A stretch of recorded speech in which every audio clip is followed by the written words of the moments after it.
Refrigerator. Every refrigerator can be run with 230 volts, 12 volts or gas. Set the refrigerator to the desired operating mode. Select the plug symbol if the vehicle is connected to the 230 volt grid with a cable, and select the battery symbol for operation while traveling. Turn the knob to the flame symbol to run the refrigerator with gas if the parking space does not have an electric connection.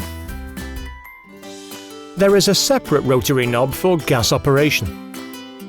Press it together with the ignition button and keep it pressed until ignition is complete and the display is in the green area.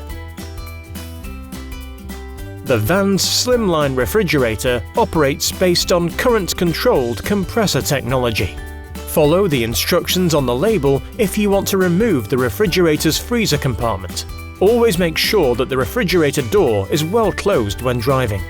If you are not going to use the refrigerator for a long time, set the ventilation setting on the door.